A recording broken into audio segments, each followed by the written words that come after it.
कि जिनको media ethics पता है वो अर्नब गोस्वामी क्या कर रहे हैं, जिनको मीडिया एथिक्स पता होगा वो संपादक जेल जा चुके हैं, और कैसे 6 साल से पत्रकारिता हो रही है और क्या कहा जा रहा है। सुशांत केस से लेकर केस गिनाऊंगा तो 3 घंटे एक ही संपादक पर बात हो सकती है। तो मुख्य धारा की मीडिया है, एथिक्स तो वहाँ गायब है। वो पूरा पादुका पूजन वाला समुदाय हो गया, बहुत बड़ा तबका, ये नहीं कहूँगा सब, और मैं कहूँगा उसमें बहुत सारे रिपोर्टर हैं जो मजबूरी में, कुछ तो मजबूरियाँ रही होंगी, यूं ही कोई बेवफा नहीं होता, मजबूरी में भी काम कर रहे होंगे। चंद लोग कैसे लाल किला पहुंचे और उसकी तस्वीर जो वायरल है, जिसने खुद खिंचवाई कि निशान साहब उसके हाथ में है और उसके बाद फहरा है, वो कैसे हुआ, और उस समय लाल किला में पुलिस वालों की मौजूदगी की भी तस्वीरें, तो उसकी एंट्री कैसे हुई और वहां तक कैसे पहुंचा 100-200 लोगों के साथ, वो एक बड़ा सवाल है। लेकिन इसमें कोई शक नहीं है कि एक कॉन्स्पिरेसी थी कि वहाँ जाकर झंडा फहराएं। जिसने फहराया वो एक रात पहले भी स्टेज पर वहाँ देखा गया, सिंघू बॉर्डर पर अनाउंस किया, और वो आज तक फेसबुक लाइव कर रहा है। वो फेसबुक लाइव करके कह रहा है कि हाँ मैंने फहराया। तो जो मुख्य कल्प्रिट है, जो इकबाले जुर्म कर रहा है, उसको, उसकी गिरफ्तारी नहीं हो रही जो 2 घंटे के अंदर होनी चाहिए। तो ये जो मोबाइल हाथ में है ना, यही ताकत है, और ये ताकत ही है कि सरकार इतनी बेचैन हुई। यही ताकत है। इंटरनेट क्यों बंद किया गया जहां हमें यहाँ इंटरनेट बंद है? सब 16 जिलों में, हरियाणा में क्यों इंटरनेट बंद है? क्योंकि वो नहीं चाहती है सरकार सिस्टम कि ये यहाँ से कोई लाइव करे, यहाँ की चीज़ें बताए। यहाँ जो उस रात लाइव हुआ, 28 की पूरी रात लोग फेसबुक लाइव कर रहे थे, इन सब चीज़ों को बंद करो। लापरवाह नहीं, बेपरवाह मतलब किसी की परवाह नहीं करना, कोई हमारे ऊपर किसी की डोर नहीं है।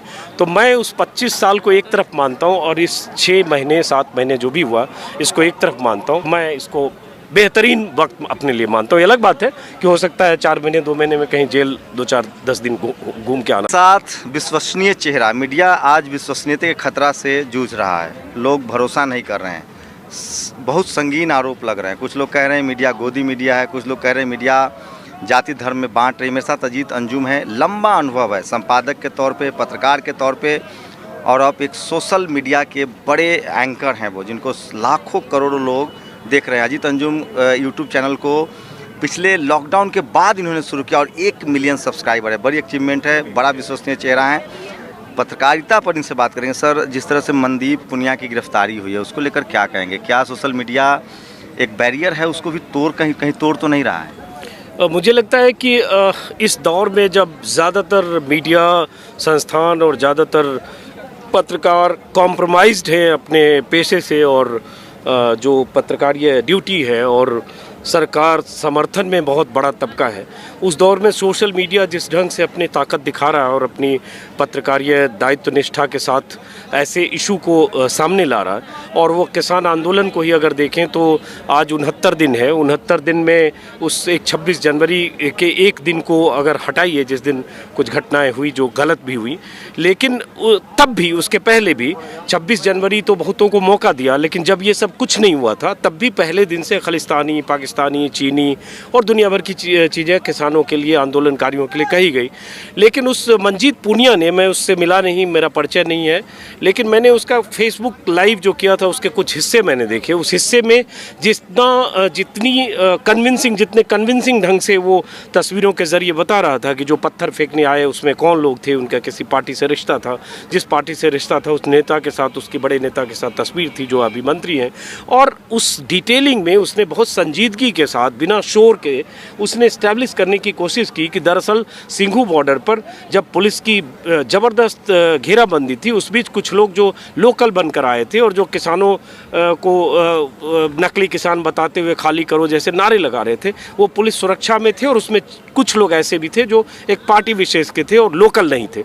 उसको उसने इस्टेब्लिश किया, और उसके बाद उस दिन क्या हुई बहुत विस्तार से नहीं पता, लेकिन जितना मैंने वीडियो देखा है 20-30 सेकंड का ट्विटर पर, जिसमें पुलिस वाले उसको एक जो बैरिकेडिंग है उसके भीतर खींच के उसको ले जा रहे हैं, उससे इतना तो दिख रहा है कि उसको पुलिस ने दबोचा, अगर उसको कहे दबोचा। और उसके बाद उसका जेल जाना, जो कल हम लोग गए भी थे PHQ के बाहर जो प्रदर्शन हुआ और पत्रकारों ने प्रोटेस्ट किया।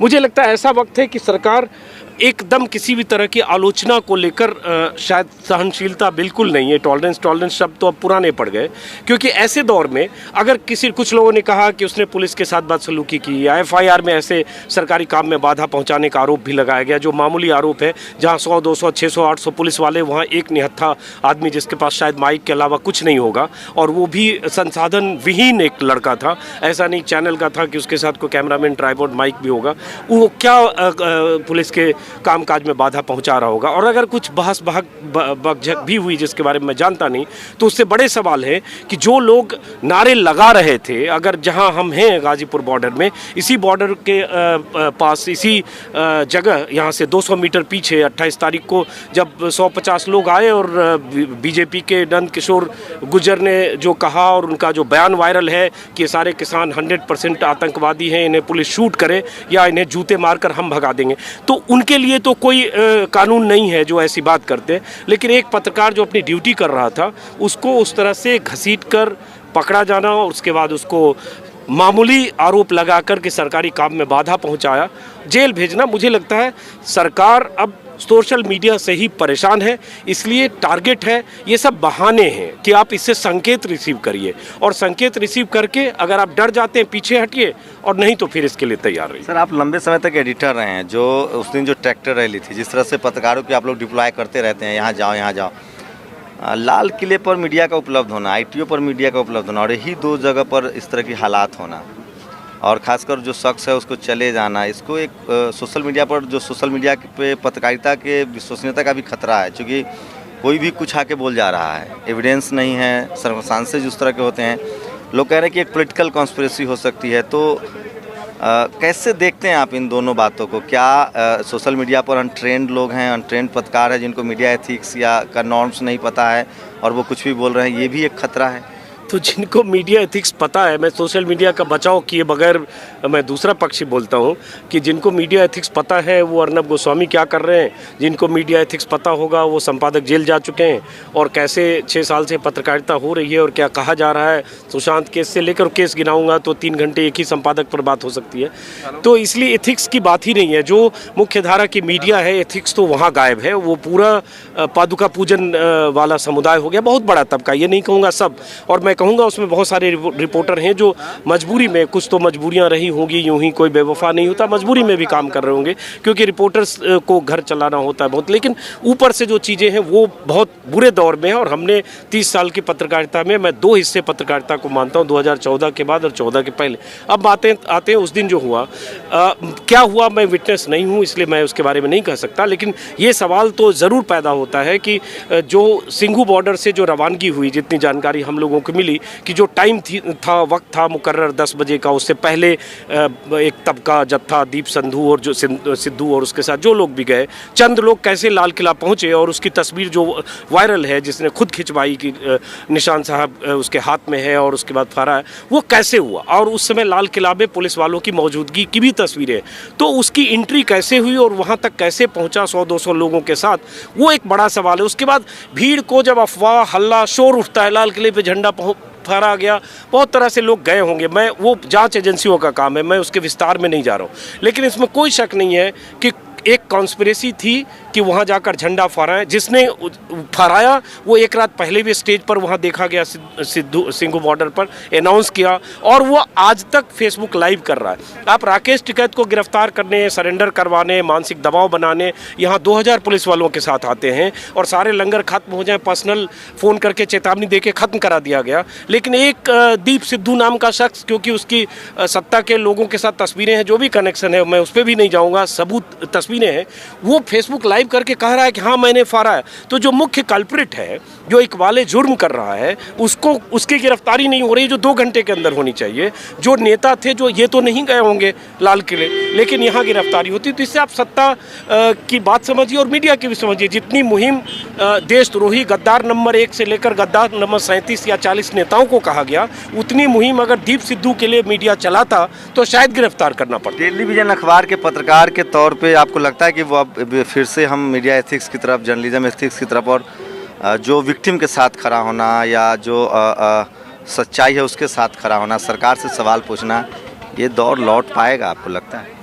नहीं, ये हर दौर में कुछ एबरेशन होता है, हर दौर की स्थितियां विपरीत होती है। ऐसे दौर 70 साल इस देश में और भी आए होंगे, लेकिन मुझे लगता है युवा पीढ़ी बहुत अच्छा काम कर रही है। कल भी अगर मैंने देखा उस प्रोटेस्ट में, जो मनदीप के लिए प्रोटेस्ट था, वहाँ अगर 150-200 जर्नलिस्ट थे, उसमें मुझे लगता है सीनियर सिटीजन के तौर पर हम जैसे 2-3 लोग थे। अगर मैं कहूँ सीनियरिटी में, सीनियर सिटीजन से हूँ नहीं, लेकिन सब यंगस्टर थे, 25 से 30 साल, 32 साल, मोबाइल वाले थे, और सब मोबाइल वाले थे। अच्छी बात कर रहे हैं। तो ये जो मोबाइल हाथ में है ना, यही ताकत है, और ये ताकत ही है कि सरकार इतनी बेचैन हुई। यही ताकत है। इंटरनेट क्यों बंद किया गया? जहां हमें यहाँ इंटरनेट बंद है, सब 16 जिलों में, हरियाणा में क्यों इंटरनेट बंद है? क्योंकि वो नहीं चाहती है सरकार सिस्टम कि ये यहाँ से कोई लाइव करे, यहाँ की चीज़ें बताए। यहाँ जो उस रात लाइव हुआ, 28 की पूरी रात लोग फेसबुक लाइव कर रहे थे, इन सब चीज़ों को बंद करो। तो इसलिए चीज़ें हो रही है। मुझे लगता है उनको थ्रेट सोशल मीडिया से है, और सोशल मीडिया में कुछ गलतियाँ, चूक, जल्दबाजी होती होगी,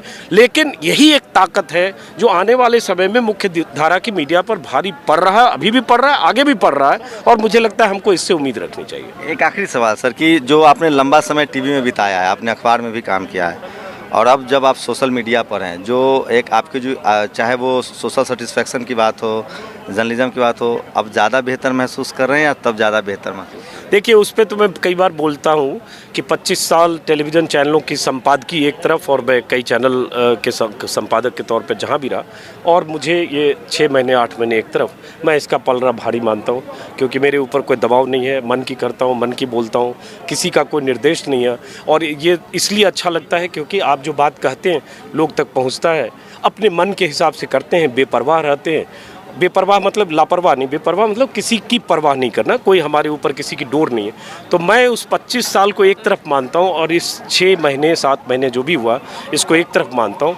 और मेरी ज़िंदगी का सबसे सुनहरा पल और मोस्ट सेटिस्फाइड मंथ्स ये, तो मैं इसको बेहतरीन वक्त अपने लिए मानता हूँ। ये अलग बात है कि हो सकता है 4 महीने 2 महीने में कहीं जेल 2-4-10 दिन घूम के आना पड़े। तो अजीत अंजुम साहब हैं, कुछ चुनिंदा इस देश में संपादक थे जिनको चुनाव से पहले भी नौकरी गंवानी पड़ी, चुनाव के बाद भी एक तरह का दबाव आया और नौकरी छोड़नी पड़ी, क्योंकि वो समझौता नहीं करना चाहते थे, उन्होंने नौकरी छोड़ना बेहतर समझा। लेकिन social media, YouTube, Facebook, Twitter ने एक स्पेस दिया है, और वो फिर सरोकारों के साथ लौटे हैं। उनकी बात को समझिए और सुनिए। मैं फिर कह रहा हूँ, जिस देश में पत्रकार नहीं होगा, वहाँ की डेमोक्रेसी बहुत कमज़ोर होगी। शुक्रिया सर, हमसे बात। चलिए, शुक्रिया, आप भी बहुत अच्छा काम कर रहे हैं।